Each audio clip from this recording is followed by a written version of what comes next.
There we go. All right, this is Elizabeth Townsend. This is for Dean Massaro's Preparing for Lives in the Law Project, and it's August 3rd, and we're interviewing Judge Brown.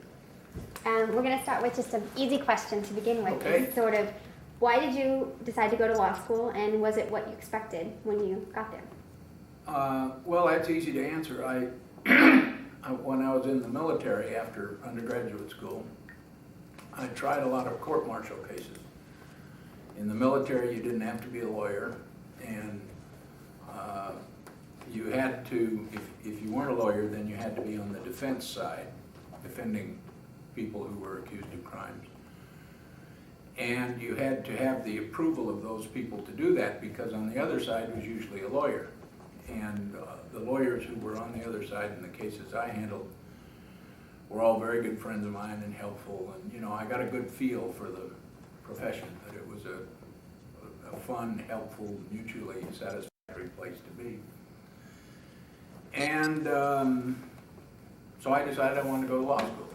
And I came back and went to law school here at the university. And I loved it from the day I got in till the day I got out. So, I mean, it was really a great, fun experience. And I enjoyed it a lot, learned a lot, and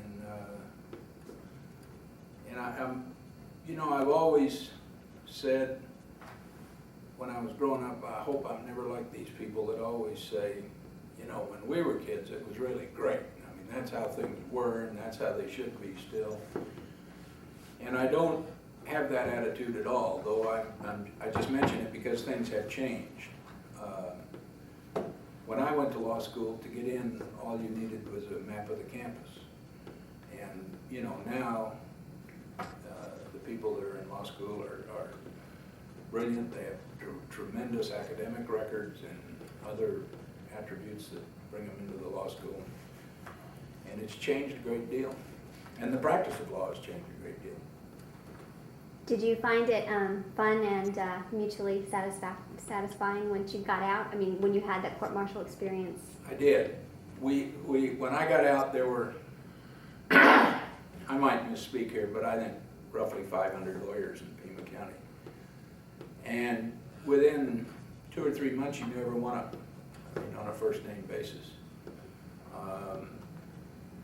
People were adversarial without being mean-spirited, which is one of the things that's changed.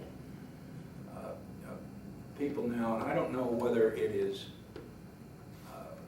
competition, which wasn't a word in the profession when I got out of law school, or what it is, but people now really have an edge to them when they get in an adversarial thing. And they look for advantages that maybe aren't fair advantages. But when I started practicing, that was not the case. I mean, some people are nastier than others, I guess, but this didn't have anything to do with them being lawyers. It just was, they were just that kind of people. But the older lawyers, the more experienced lawyers, the ones, you know, I thought, geez, these are the great trial lawyers, because that's what I wanted to do, was try cases, were just, you know, you could stop them on the street and they'd spend 30 minutes explaining something to you or helping you.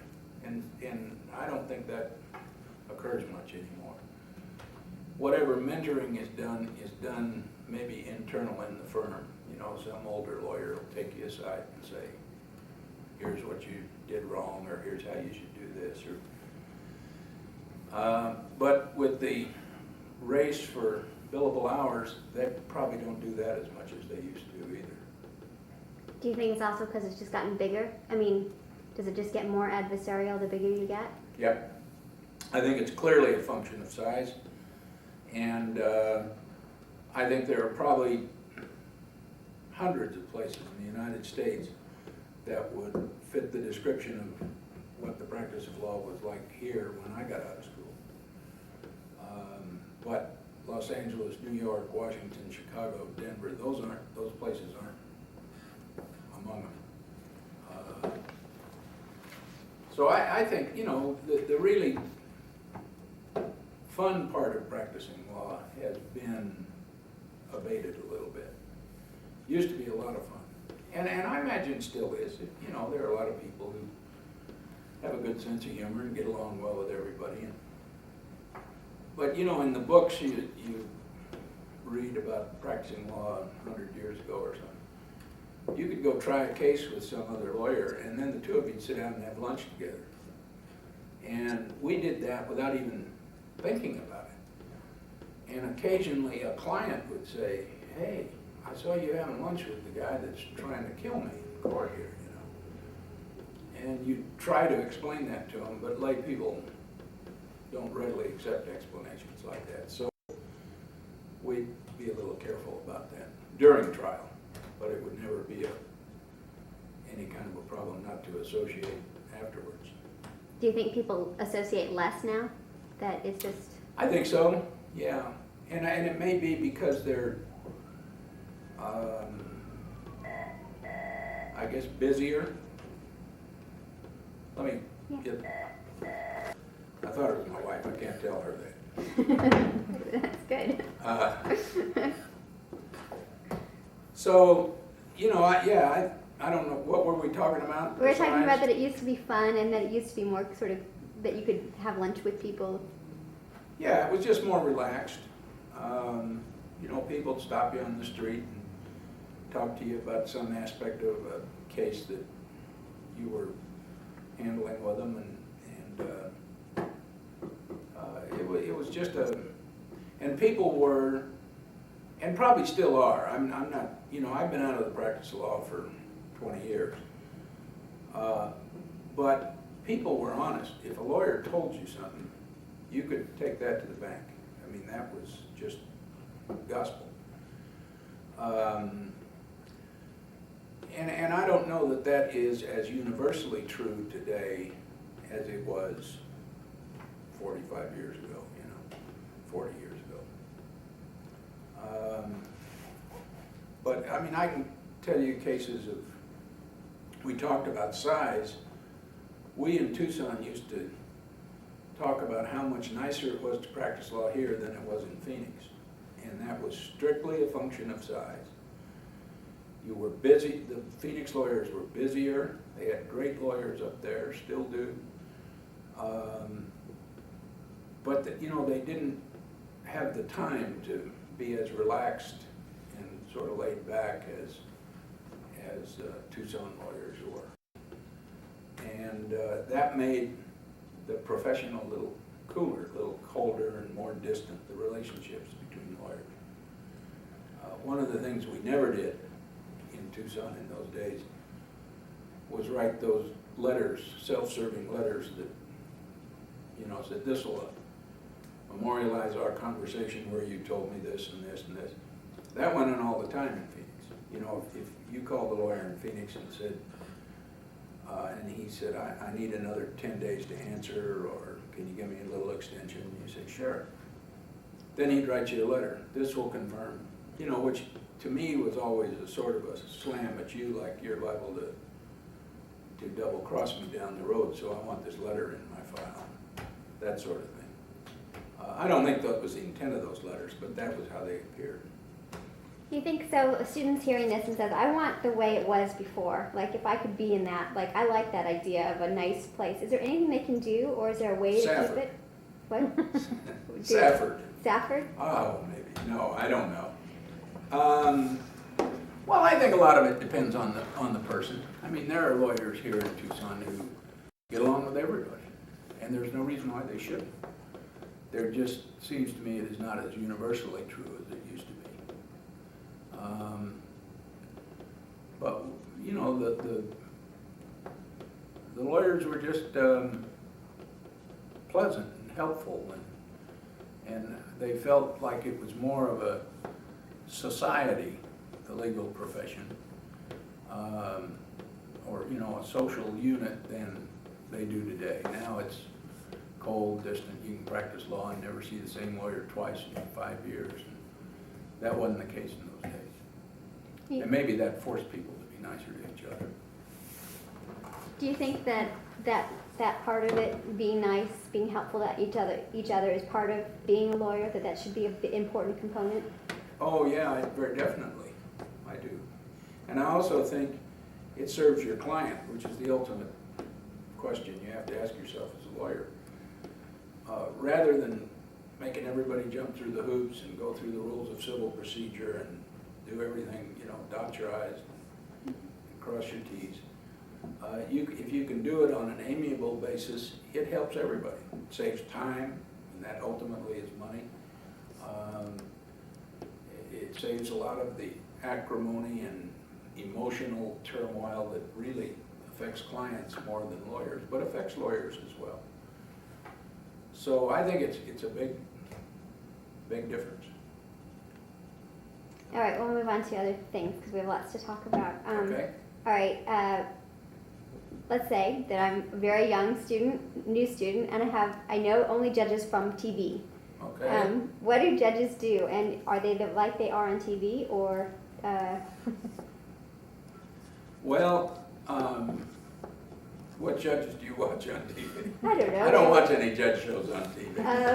I don't know. I think judges are different. They're like everyone else, and they bring, for want of a better word, prejudices to the job. I mean, they have fixed opinions. And, I think that the judges I know are able to disassociate themselves from those opinions and recognize what is a personal opinion, what's a professional opinion. And that's one of the hard things you have to do. You have to be able to recognize a case where, for example, you just couldn't be fair. You couldn't hear both sides with an open mind. And if that happens, then you have to be in a position to tell the parties they're going to have to get another judge. But the judges I know, state court, federal court judges, I think are universally try very hard to identify those cases and stay away from them. And one of the big things that I think you ought to see, and I think this goes against the stereotypical TV judge, is the judges should be friendly. They should be part of the development of a lawyer as well as just the judge in the case. And that's something that you don't see on TV. The judge is usually biting, or if he's a paternal old fool, he's a paternal old fool, but he's not a helpful mentor type person. But in 20 years, I've never held anybody in contempt. I've held corporations in contempt for not doing something, but I've never held an individual in contempt, and I've never had to. So, that word just almost doesn't exist in my vocabulary. Lawyers have never pushed me to that point. And I think the reason is, and what the judge has to remember, is what I keep telling myself, is that, you've got as a judge, you have all the weapons. You've got the power of contempt. You've got the right, the power to embarrass the lawyer, in front of his client, to do those kind of things. And it's just wrong to succumb to that power. The lawyer doesn't have any of those tools. I mean, he can't say to the judge, sit down, I'm not through talking to you. And so the lawyers, the judge is doing battle with an unarmed person. And so I think that's something judges have to be very careful about, is not taking themselves too seriously. And to be very frank, people around the courthouse employees are very deferential towards the judges. And, you can do no wrong, and you're what they're all here for and everything. And it's a temptation to let that sort of get to your head and start believing that you really are that good, and none of us are. So, and all the judges, I think, guard against that. Try very hard to guard against. Is that a strange feeling to have? I mean, it's... People be deferential towards you? Well, yeah, I guess, but you know, it's like students with law professors, you know. And the law professor's got all the weapons. He's the one who can tell you, you're too stupid to live. What make you give an answer like that, you know? So it's the same thing, it's just a different setting. Does your family treat you differently after you become a judge, or are they the same? They keep me as sane as I'm possible to be. I get no respect at all, none whatsoever, any at all. So that is a good leavening influence. When we told a couple people that we were coming today, the response we had was they wanted you to talk about your wife, and we've done a lot of things about balance and sort of how you have a life in the law and have a life with your family, and maybe you could talk a little bit about that.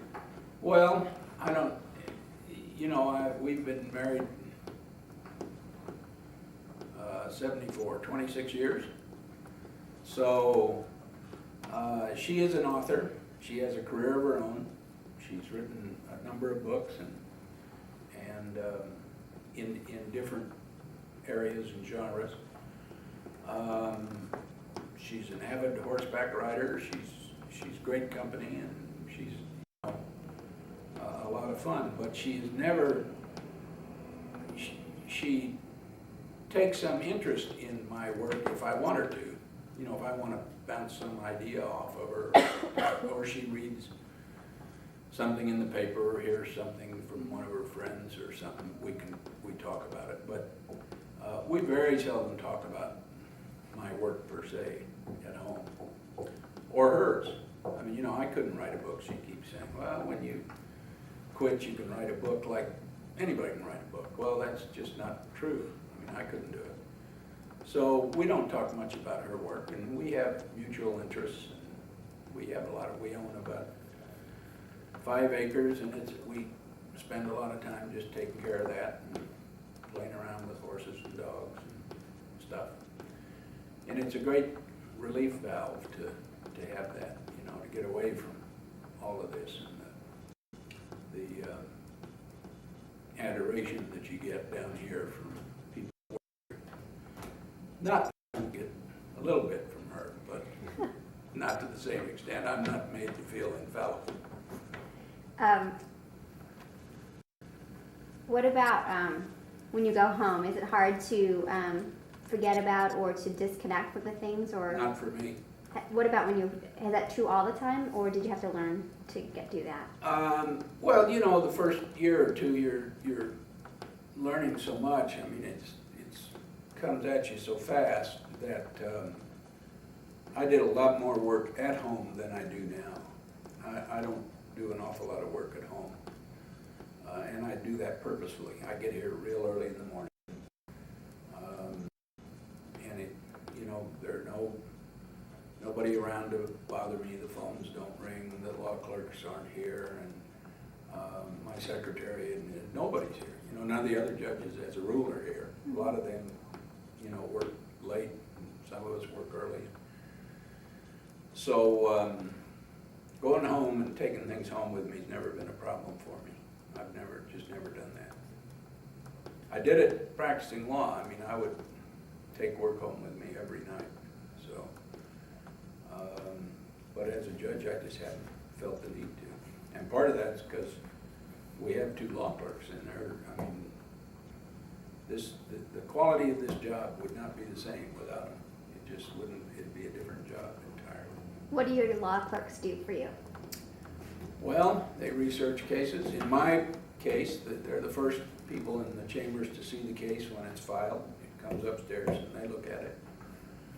They wait till the pleadings are in. They analyze that and write a short memo to me. And they set scheduling conferences. They conduct scheduling conferences. Hold on. That was her. And then when we get to the point where there are motions involved, dispositive motions in the case, motions to dismiss or for summary judgment, or discovery disputes, which are pretty common, then they will get all the material on that and synthesize it, write me a bench memo, and we'll talk about that. If I need anything further, or they want to add something,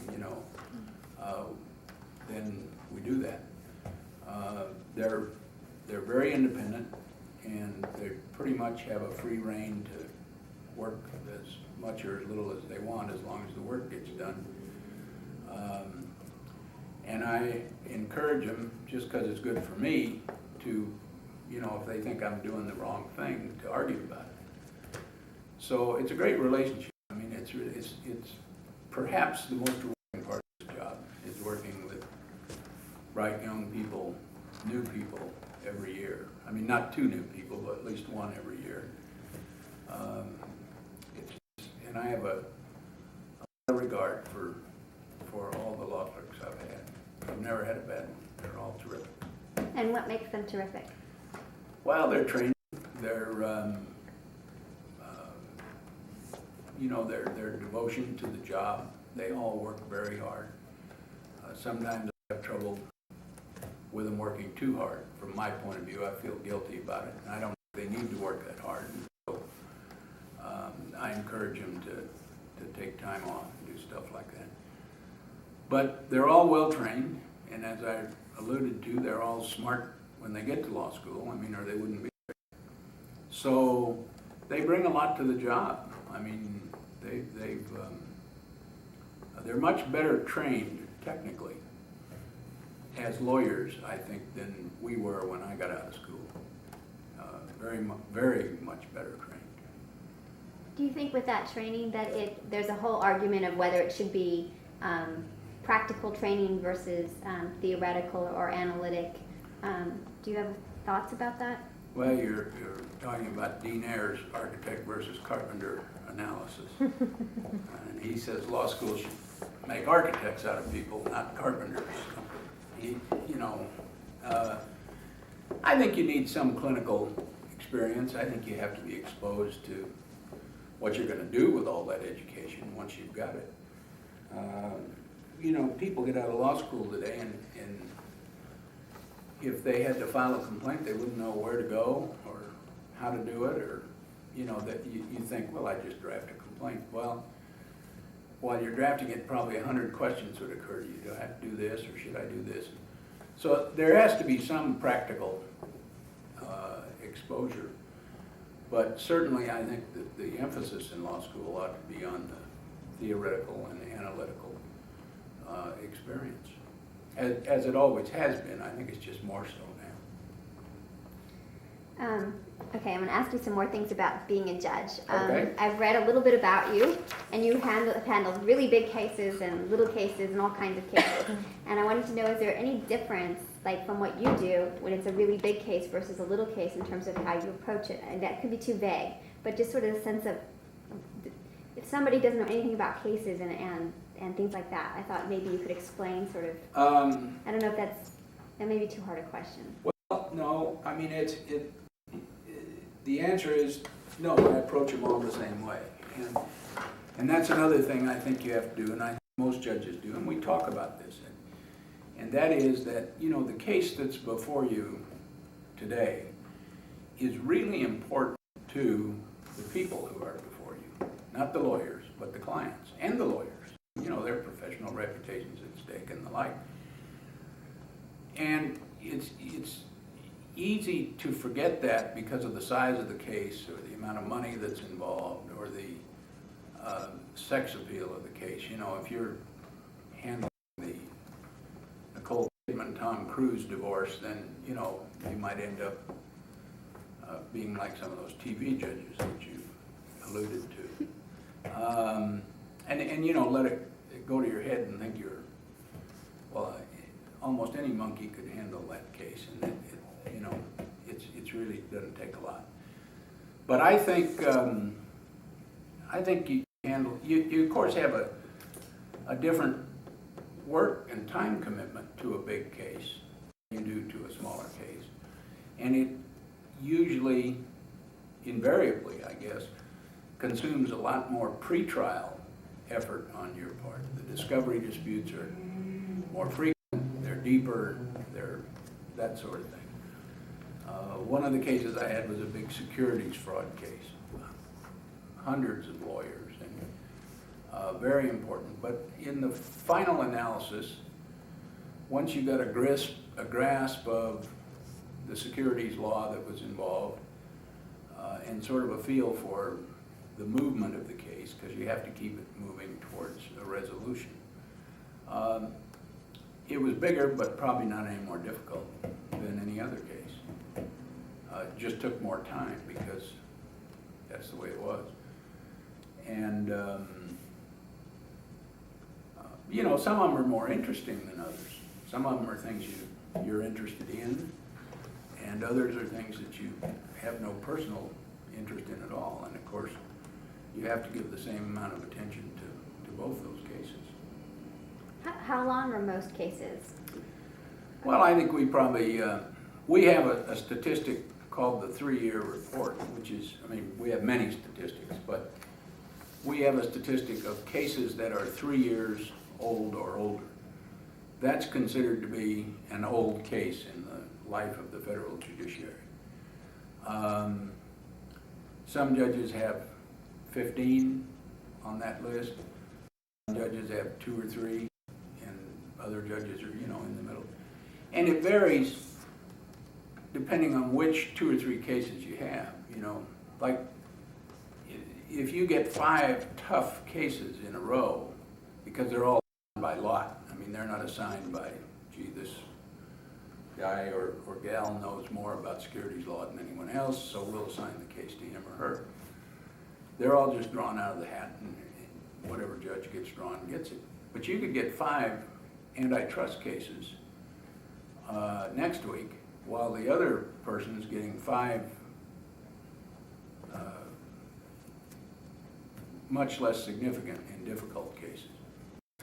So his or her cases aren't going to show up on that 3-year report, and yours might. So those statistics have to be viewed realistically, you know. It's probably a pretty good gauge as to how hard you work and how efficient you are. So, you know, I think, and everybody pays attention to them. They're great tools for peer pressure, you know, to say, you look and see, well, Elizabeth's only got 2 of those, and I've got 6. Maybe I better work a little harder. So it works good. I mean, you know, it really creates good peer pressure to do things better. Okay. So that's I think anything over 3 years old has been around too long. But some of them invariably are. So when you're in law school, when I'm at law school, there are some classes I'm very good at and other ones that I struggle with. And if you're getting cases of all kinds of things, do you get used to having to learn a whole new field? Or, I mean, how does it, or do you struggle sometimes with? Well, you struggle a lot. I mean, even if it's a securities fraud case, an antitrust case, or a 1983 prisoner civil rights case, or a Title VII employment case, or any of those cases, those federal jurisdiction cases, you've done them all 2 or 3 times, but they're not all the same. I mean, they don't turn on the same point and the same issue.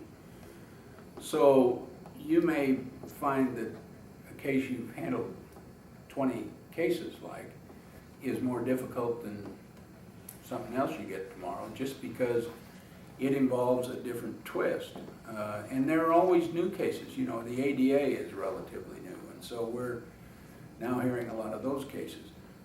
But federal court is easier in the sense that we have limited jurisdiction. We're not, you know, except for diversity cases, we're not involved in auto accident jurisprudence, which there's nothing wrong with that. Those are cases that have to be decided and are decided by the state courts. But by and large, all of those cases are decided over there, not over here. And so I don't. Does that answer your question? Do you get a lot of diversity cases, or how? I mean, we get some. We probably don't get too many. You know, I think you do in a bigger. I think Phoenix gets more than we do, for example.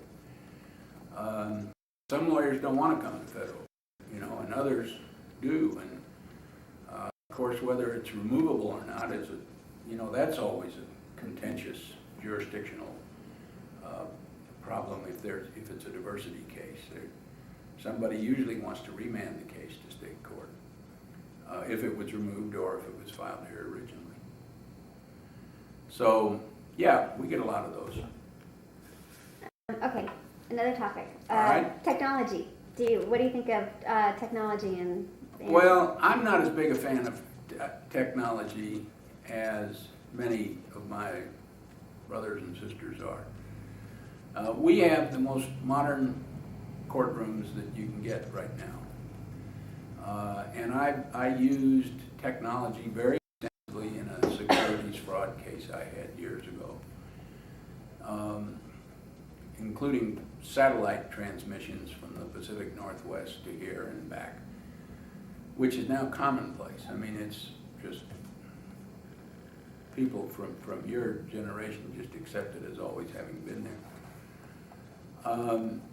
Now you can go into my courtroom when we're through, and they have a TV screen for every juror, for every lawyer, they have these machines where you can highlight a part of a document, a paragraph, a sentence if you want, so that and the rest of the document is not meaningful to the jury and usually doesn't mean anything, or the judge. So you have that sort of technology. It's getting better. My objection to it was people were falling in love with the technology to the exclusion of the facts in the case. They thought this was great, all these gadgets and stuff. But now that they're using them more and are better accustomed to them, my objection is losing a lot of its weight. But if you let the technology become the object, then you spend too much time doing that, not enough time presenting the case. But I think that's getting better to the point that it's almost ceased to be a problem at all. They're just some of us dinosaurs that come into the 20th century kicking and screaming. Do you, when you use technology, all the time technology fails, your disk doesn't work and things like that. So do you have to figure out if you're going to use technology in a courtroom, do you have to have a backup, like in case it doesn't work? Or well, the backup is just the way we used to always do it. You make a copy of the exhibit for each juror and you say, now look at line 16, or I've highlighted this sentence with a highlighter marker. And you get through with it. It's not a problem. But the technology is pretty reliable now. And younger lawyers who, had Woody's court, in the courtroom of the future, or whatever it is, are prepared for that. So it's helpful if it's used correctly. It's a hindrance if it's misused. Can we have about 5 minutes? I don't have the clock. Okay. All right. What about students who know nothing about juries? What's the whole point of a jury, and what should they be thinking about when they start to be around? Well, that's a pretty complex question. Yes. If you're talking about civil juries or criminal juries, but basically, somebody has to decide the case. It's going to be either a judge or a jury.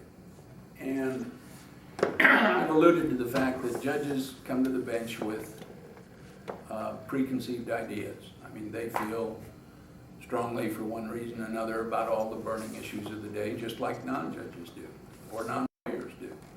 So if it's a case involving the death penalty or abortion or all the, the trigger issues that are going on today, you run the risk of getting a judge who is predisposed to decide the case in favor of your adversary.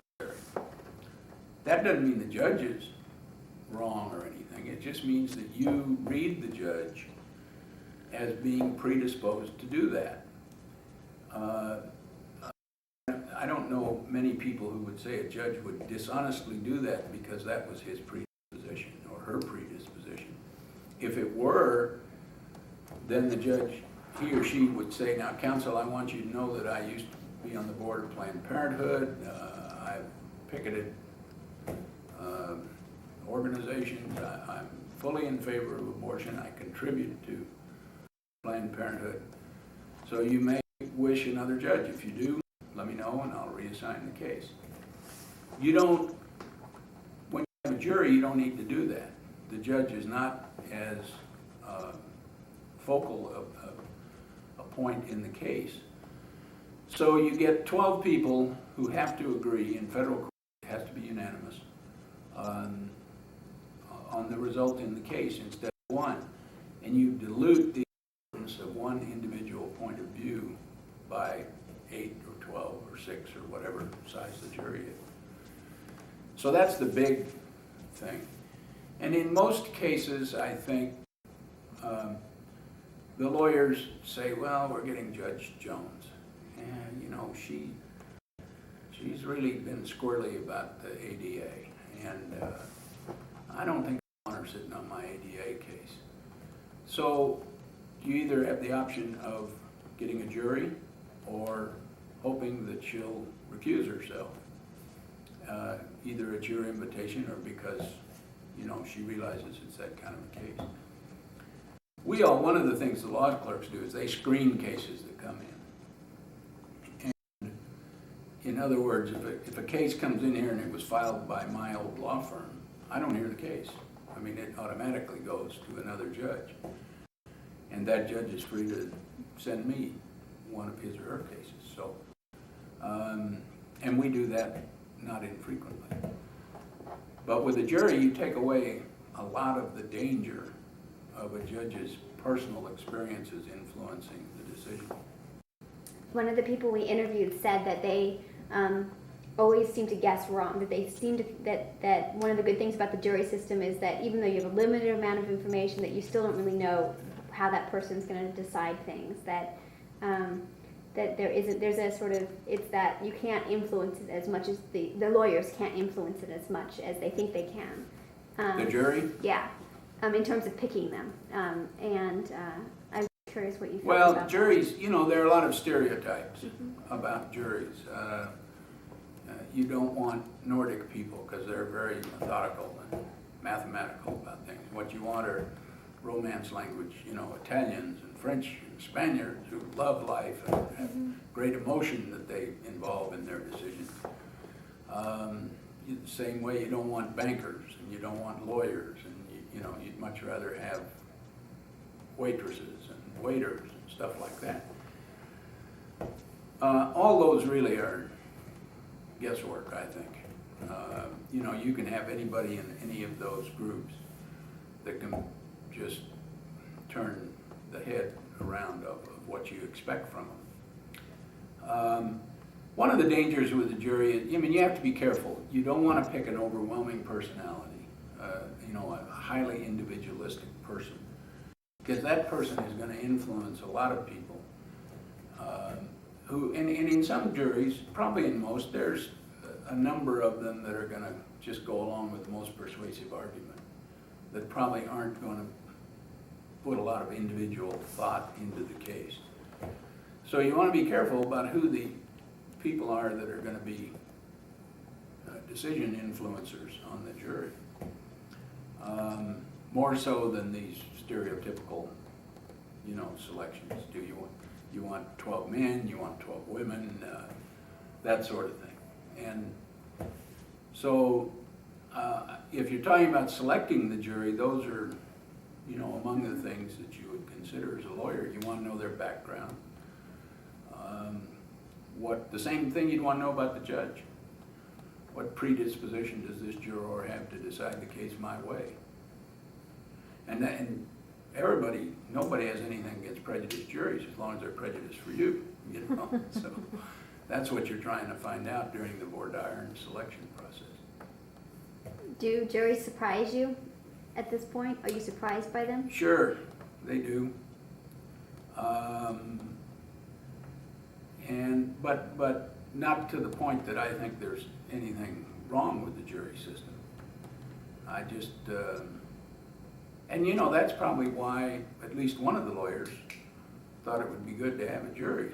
is that I would have probably decided the case different. And, you know, it never is that I disagree with him on any ideological decision. You know, it's nothing as deep as that. It's just that the case I heard, the evidence I heard, would have compelled me to, if I were on the jury, to vote this way. And more of them voted against me than voted for me, so that's the way it goes. Okay, a couple quick questions and then All right. we're almost done. I read this little piece on you and it said that you had a very casual court and that you were really good at your calendar and that you're very positive about all the sort of details of like sort of how you create this atmosphere. And I thought maybe you could talk a little bit about that and then I have one more question to finish with after that. Well, one of my law clerks must have written that.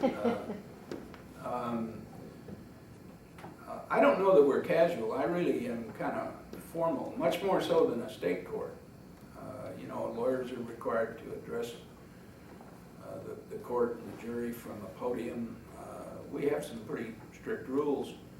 I have an ugly sport coat around here. Well, my secretary can show it to you. It looks like the ringmaster in a circus. It's really a garish sport coat. And if a lawyer shows up without a coat, we make him wear that coat. We were going to have a dress code for women, but my two law clerks told me that I'd be impeached if I instituted a dress code for women. So, but women dress appropriately all the time, you know. So, I wouldn't say that I run a casual courtroom, but I know a lot of judges who run it much more strictly than I do. As far as details, I have some published orders that I issue in every case. Tells the lawyers what to expect and what we expect. And you know, if they know what you want, there's usually no problem. It's when you think they'll know or hope they'll know and you end up like fighting with them about it. So I try to avoid that as much as possible. And I let my law clerks be available to the lawyers. There are judges who won't let their law clerks even answer the phone, even speak to a lawyer for fear of undue influence affecting them. I just have such trust and confidence in my law clerks, and they know the ethical rules of their job, what contacts are appropriate and inappropriate. But I think it cheats them out of a valuable part of the experience of clerking, which is interaction with lawyers. Which is part of what they're taking this job of involuntary servitude to learn. So I guess I don't know if that answers your question, but I don't think I'm particularly casual. Mm-hmm. I should have worn a tie and then I wouldn't have had to say that. All right, we'll end with the last question. We've asked it to most people. What are some of your happiest or happy moments about being with your happy moments with your life in the law? That can be as a judge or as a lawyer. And it's meant a lot of things to different people. So, well, the associations I've made, the fact that there are people of great intellect and great sensitivity who practice law and who teach law and who work in the law either as judges or lawyers or otherwise. And it's a great ongoing learning experience. I mean, you just never quit learning unless you got your head buried in the sand. And you know, there are a few people like that, but those aren't the people that you're associating with as a general rule. In this job, it's fun because I see lawyers from all over the United States. I mean, you know, some of these cases will have 20, 30 lawyers in them from 15 or 20 major cities. And you get some idea of how the practice is different in those cities and everything else. And it's interesting. You just can't say, oh, this is another antitrust case and expect to go in and be bored, because you're not going to be. The cases are all different. They're challenging, and they keep you on your toes. keep you working. You don't work as hard as you should because of the law clerks, but they keep you working anyway. Is there anything else that you want before we finish? No, I think that's it. Great, thank Thanks you for very coming much. by. Thank you.